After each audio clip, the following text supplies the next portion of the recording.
అందరికి కూడా వందనాలు, దేవునికి స్తోత్రాలు.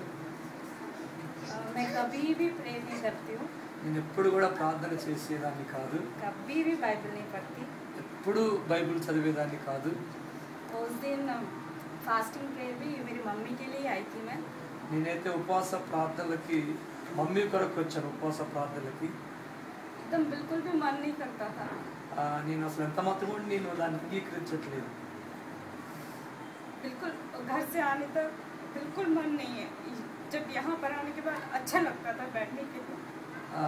ఇంటి నుంచి వచ్చేటప్పుడు మాత్రం నాకు ఎంత మాత్రం మనసు లేదు, కానీ వచ్చినప్పుడు కూర్చోడానికి మంచిగా అనిపించింది. కూర్చున్నప్పుడు लास्ट डे जब पास्टर ने यही बोला था कि किसको भाषण वरम चाहिए, किसको आत्मा का अभिषेकम चाहिए, तो हाथ खड़ा करने के लिए बोला था।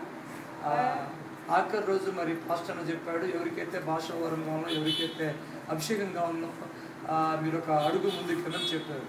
पर मैंने हाथ नहीं उठाया నేను ఆ సమయంలో చెయ్యెత్తాను, क्योंकि मुझे पता था मुझे नहीं आएगा, क्योंकि मैं बाइबल नहीं पढ़ती, प्रेयर नहीं करती, चर्च भी नहीं जाती हूँ, क्योंकि जहाँ मैं रहती हूँ वहाँ पर चर्च नहीं है, बस कैथलिक का ही है।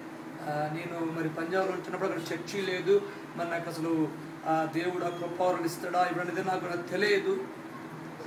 బైబిల్ చదివేదాన్ని కాదు, నేను ప్రార్థన చేసేదాన్ని కాదు. पर जब पास्टर ने देखा कि तेरे को नहीं चाहिए, तो इसलिए मैंने चलो हाथ खड़ा कर देती हूँ, बोल के खड़ा किया था मैंने। మరి పాస్టర్ అయితే చెప్పినప్పుడు నేను మాత్రం చెయ్యెత్తి నిలబడి ఉన్నాను. చేపట్టుకొని నిలబెట్టాడు పాస్టర్. पर शाम को जब प्रेयर करते वक्त प्रेयर कर रही हूँ कि मेरे को भी चाहिए भाषण वरम और भगवान मुझे भी छुए, पर मेरा लड़का उस टाइम पे ही रो रहा था। मैं प्रेयर नहीं कर पा रही थी बिल्कुल भी। మరి ఆ సమయంలో మరి మా యొక్క బాబు ఏడుస్తూ ఉన్నాడు, కానీ నాకు మాత్రానికి భాషల వరం కావాలా, దేవుని అభిషేకం కావాలి, నేను ప్రార్థించుకుంటున్నా, కానీ ఆ సమయంలో మా బాబు ఏడుస్తున్నాడు.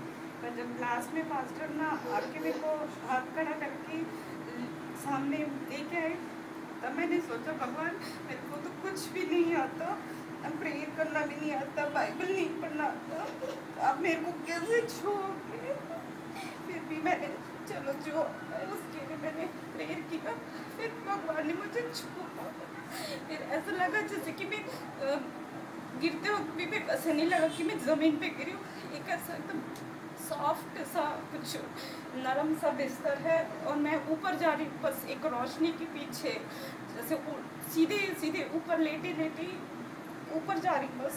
మరి ఆఖరిలో మరి పాస్టర్ వచ్చి ఆయన చేపట్టుకొని లేపి ఆ ముందుకు తీసుకొచ్చి ప్రార్థించినప్పుడు, ప్రభు అనేది ప్రార్థన చేయలేదు, బైబిల్ చదివితే నాకు అభిషేకం వచ్చిద్దా రాదనుకున్నాను. కానీ ఎప్పుడైతే మరి ఆ ప్రార్థన చేయటం జరిగినప్పుడు నేను పడిపోయాను. ఆ పడిపోయినప్పుడు నేను ఆ యొక్క పైకి తేలాడుతున్నాను, ఆ యొక్క శిలువ వెనకాల నేను తేలాడుతున్నాను పైకి.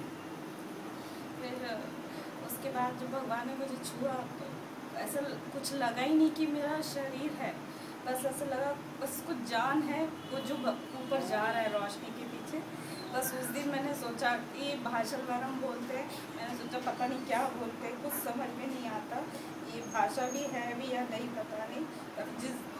फिर नेक्स्ट डे जब हमने फास्टिंग प्रेयर किया, तब मैंने सोचा शायद मेरे को नहीं आएगा। थोड़ा थोड़ा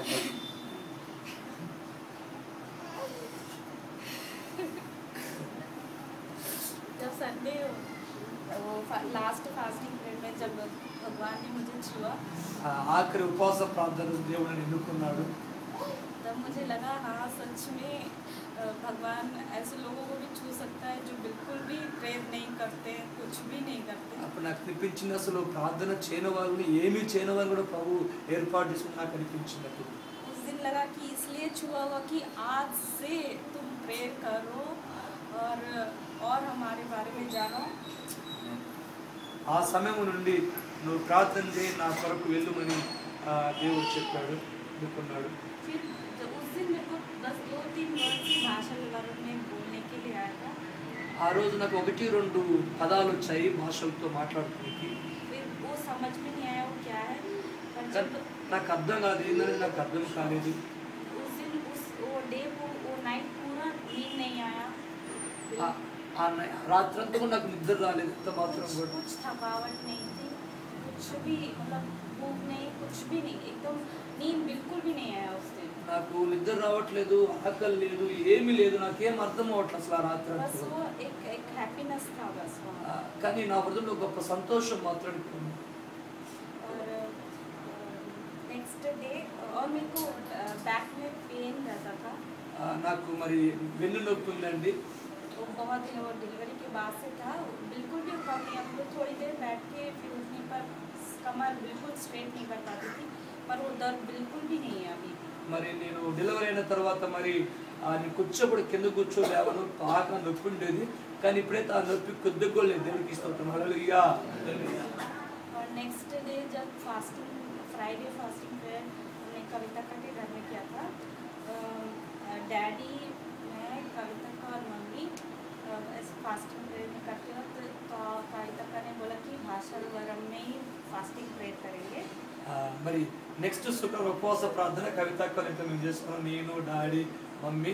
ఆ కవితక్క చెప్పింది ఈ ఉపవాస ప్రార్థన మన భాషలతో మాట్లాడుతూ ఉపవాస ప్రార్థన చేద్దామని చెప్పింది.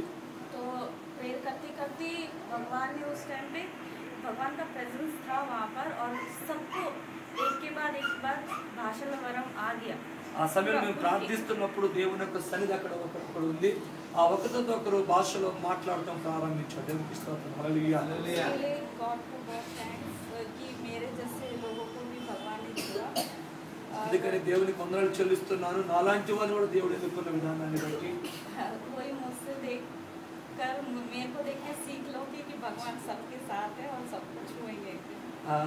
నన్ను బట్టి నేర్చుకున్నది ఏంటంటే దేవుడు అందరితో ఉన్నాడు, అందరిని ఎన్నుకున్నాడు. నాకు అర్థమైంది. उसके लिए भगवान को बहुत thanks। అందరిని బట్టి దేవునికి వందనాలు తెలియజేస్తున్నాను. ప్రైజ్ లార్డ్, హల్లెలూయా. అందరూ